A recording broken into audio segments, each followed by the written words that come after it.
5 signs your marriage is failing, and you don't know it. You think your marriage is fine. Sure, you're not as close as you used to be, but that's normal after years together, right? You're busy with work, she's busy with the kids, you're both tired. That's just marriage. Except, what if it's not? What if your marriage has been failing for months or years, and you've been too busy, too comfortable, or too afraid to see it? By the end of this video, you'll know the 5 signs your marriage is failing. Signs that appear long before affairs, separation, or divorce papers. Signs you've probably been missing. This isn't about creating paranoia. This is about giving you awareness so you can save your marriage before it reaches the point of no return. Sign 1. You've become roommates, not partners. Let's start with one of the clearest signs your marriage is failing. You and your wife have transitioned from partners to roommates. You live together, manage logistics together, maybe even parent together, but there's no emotional or physical intimacy. You coordinate schedules, split responsibilities, coexist in the same space, but you're not actually connected. If your marriage has become a business partnership focused on logistics rather than a romantic partnership focused on connection, it's failing. Think about your conversations. Every single one is about schedules, bills, kids, house maintenance. Can you pick up the kids? Did you pay the electric bill? We need to fix the dryer. Don't forget about the parent-teacher conference. When was the last conversation you had that wasn't about managing life?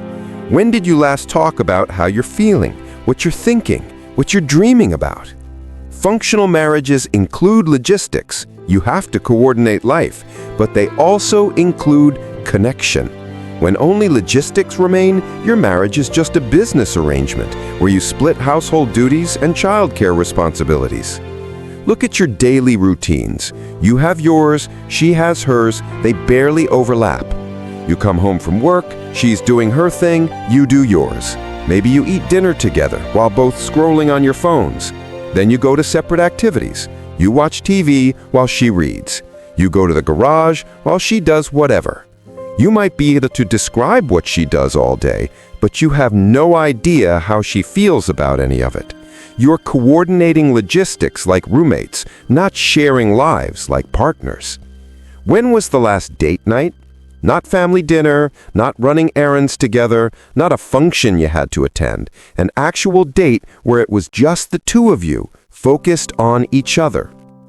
When was the last conversation that lasted more than 5 minutes and wasn't about tasks that need to be done?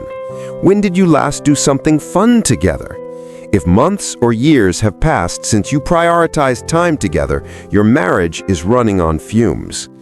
And look at the physical reality. You're in the same room but might as well be on different planets.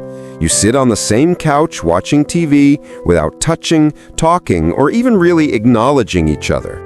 You sleep in the same bed like two strangers who just happen to be using the same mattress. Physical closeness without emotional intimacy is loneliness in the presence of another person. Your bodies share space, but your hearts and minds are completely separate. Why are you missing this? Because the functionality of daily life creates the illusion that everything is fine. Bills get paid, kids get to school, house gets maintained, so you think the marriage is working. You don't realize that a successful life partnership requires more than successful logistics. You've confused not fighting with doing well. David realized this one night. He and his wife hadn't had a real conversation in weeks. Every interaction was transactional. Can you pick up the milk? Did you call the plumber? Jimmy needs new shoes. Don't forget about the parent-teacher conference. When was the last conversation you had that wasn't about managing life? When did you last talk about how you're feeling, what you're thinking, what you're dreaming about? David would have dinner together, both scrolling on their phones. They'd watch TV on the same couch, never touching, never talking, or even really acknowledging each other. They'd go to bed at different times and wake up with separate routines. David's friend asked him, "How's married life?" David said, "Fine." But later, driving home, David realized fine meant they successfully managed logistics. It didn't mean they had a marriage. They were efficient roommates, not partners. And he had no idea when that transition had happened or how to get back. So acknowledge the pattern. When was the last real conversation? Last date? Last moment of genuine connection?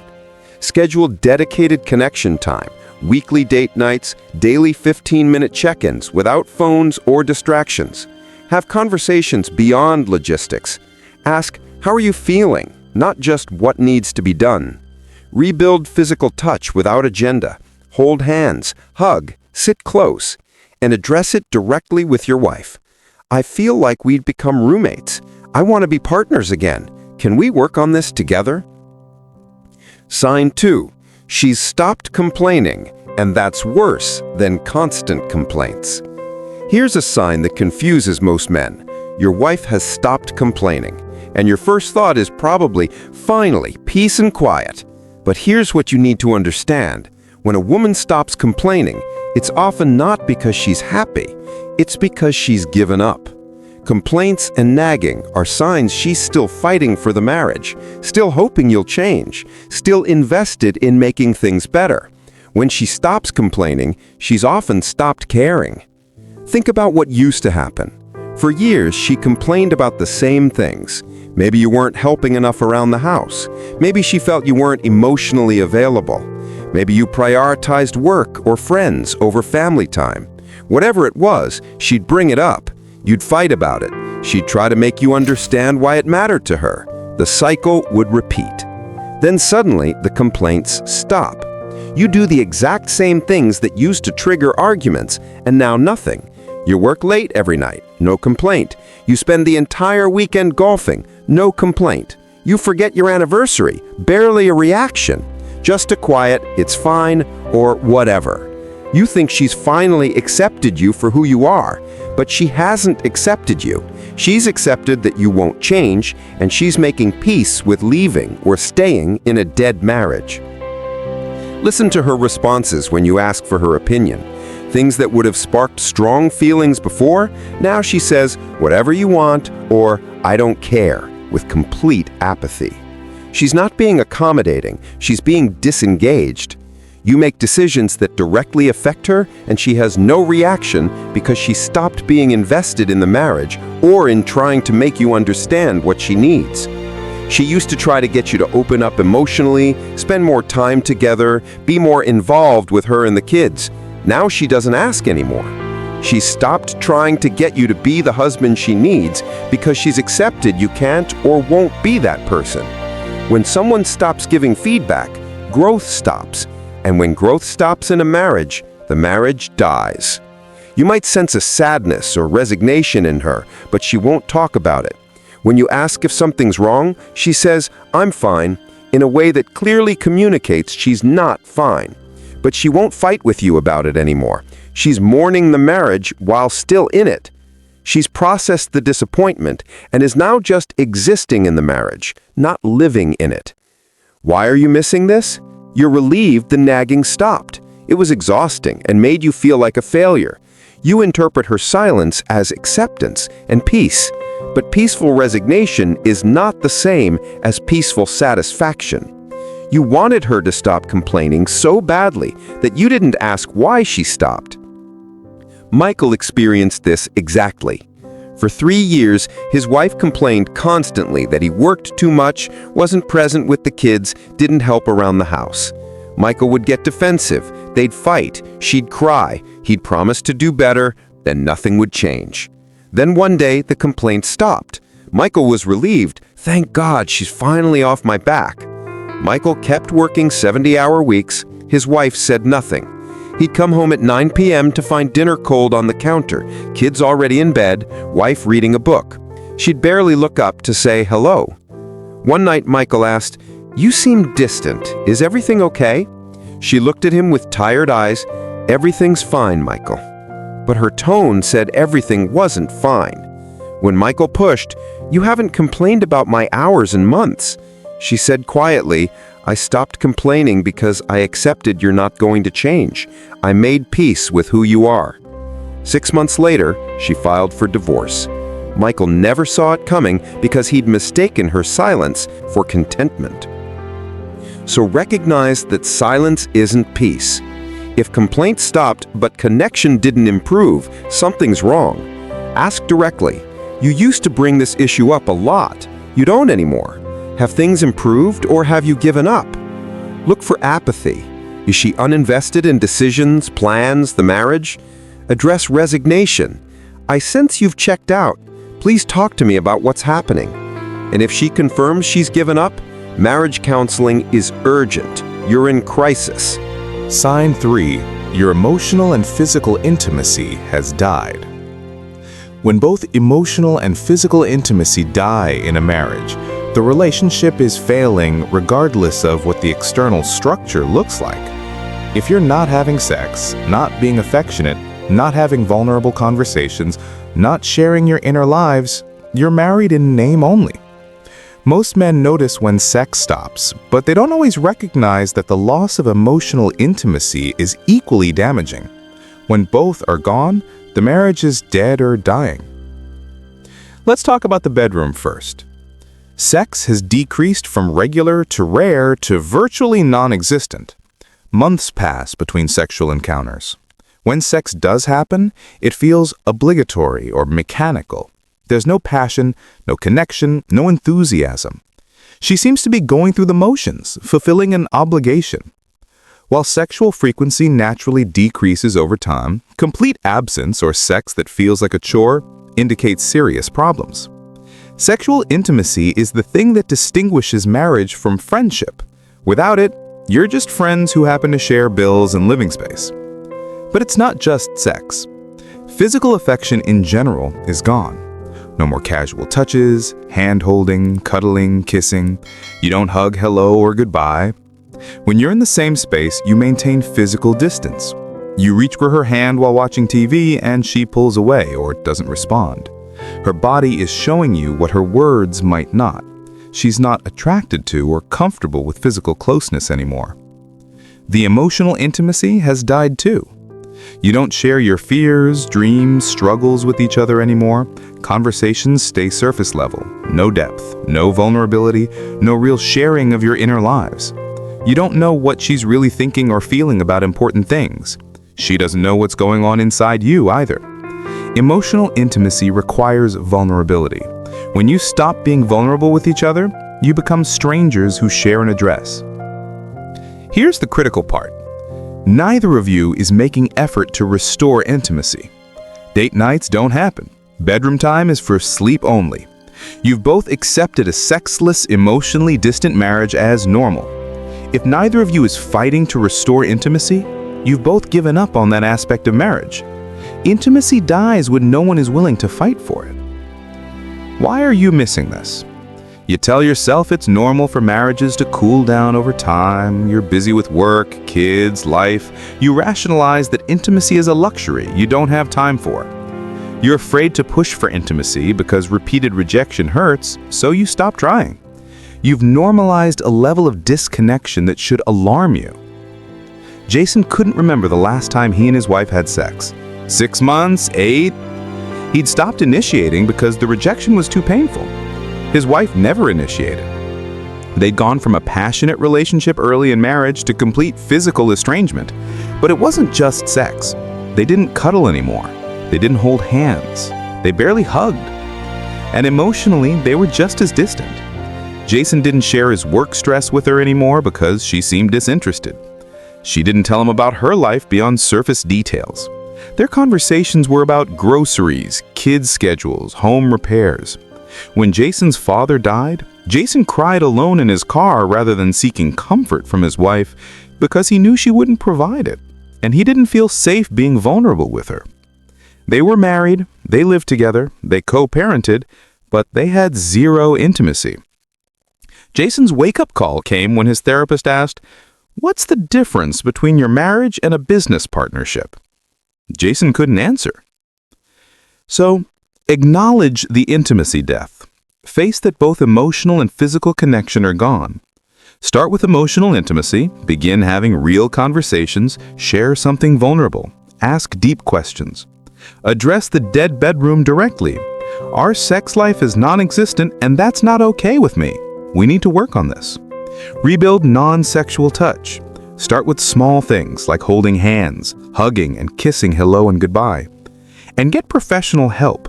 Sex therapists and marriage counselors specialize in rebuilding intimacy. Don't try to fix this alone. Sign 4. You're living parallel lives, not a shared life. In failing marriages, couples often drift into living parallel lives. Two people living in the same house, pursuing separate goals, maintaining separate social circles, creating separate futures. You're not building a shared life anymore. You're building two individual lives that happen to overlap in logistics and living space. This parallelism creates the illusion of marriage, while the actual partnership dissolves. Look at your social lives. You have your friends, she has hers, no overlap. You do activities with your friends, she does activities with hers. You really do social things together as a couple. Healthy couples have some separate friendships, but also maintain couple friendships and joint social activities. When you present yourselves as individuals rather than a couple socially, you're not functioning as a partnership.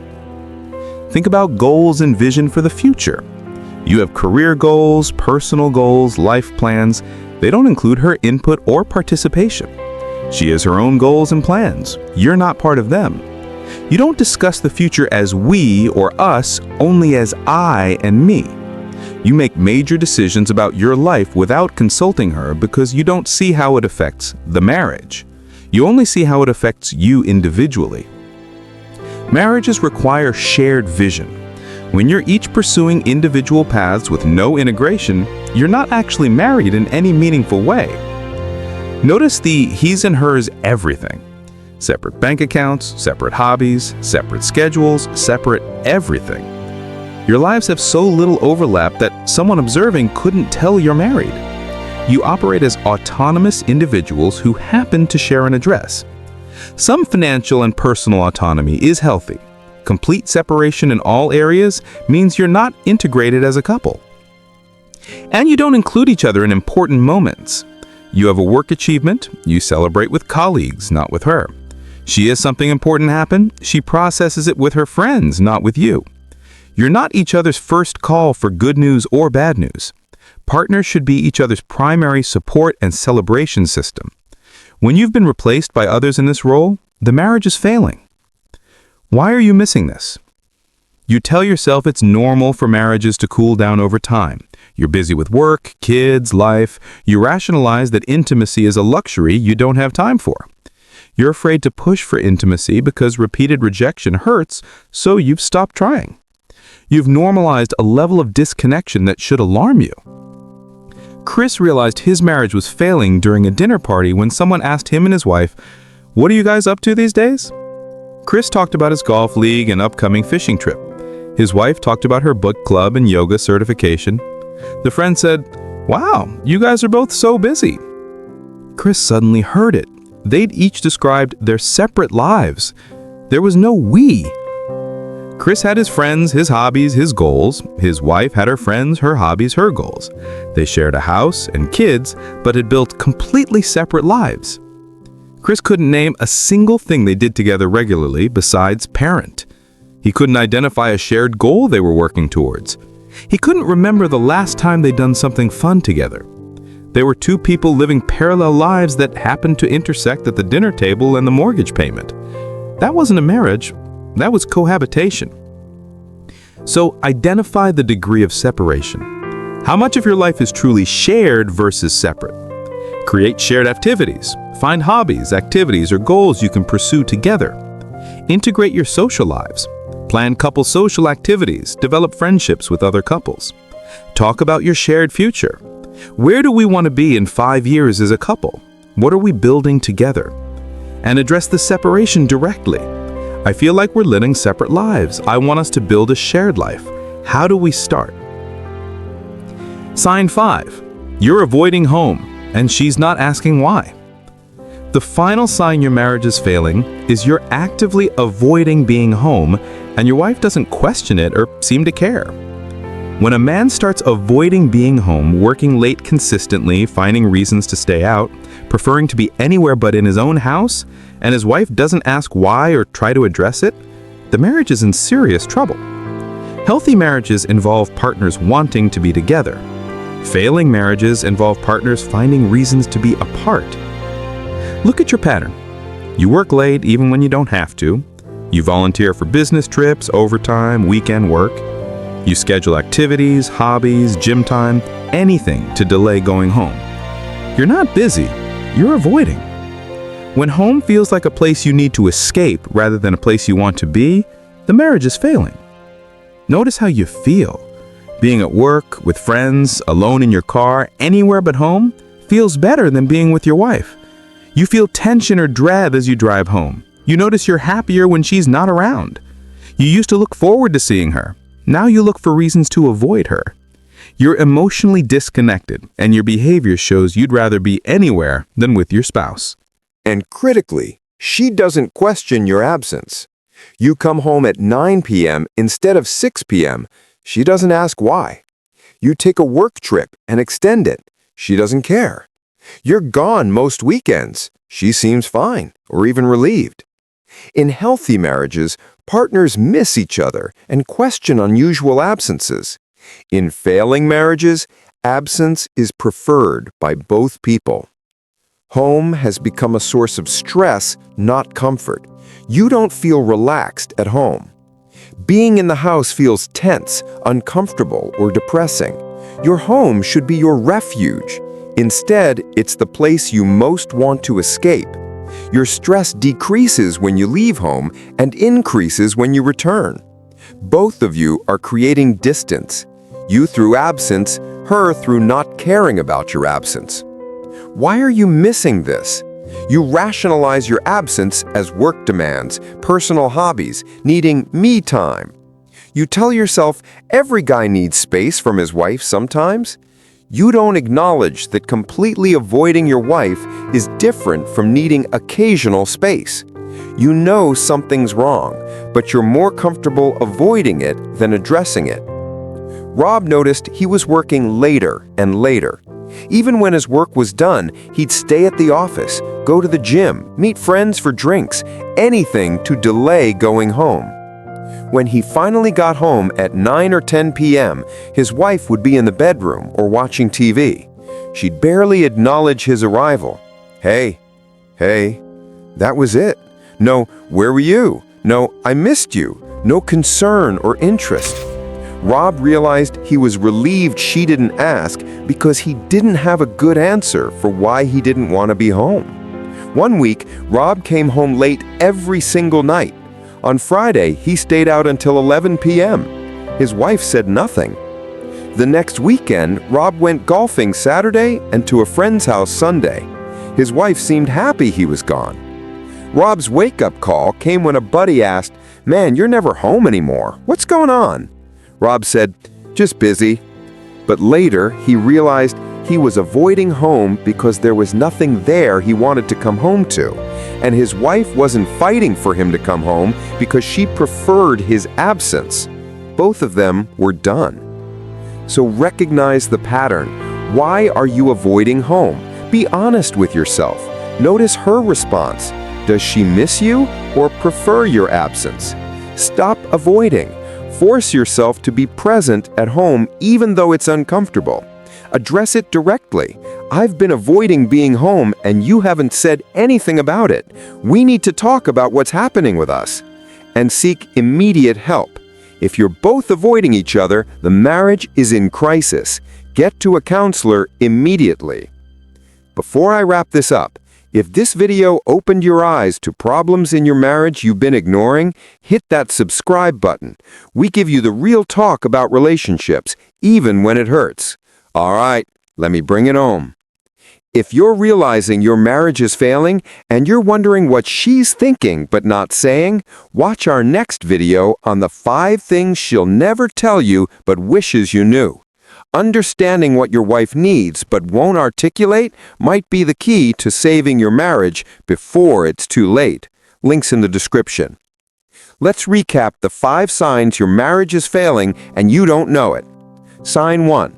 You've become roommates, not partners, only talking logistics, living separate lives under one roof, zero emotional or physical connection.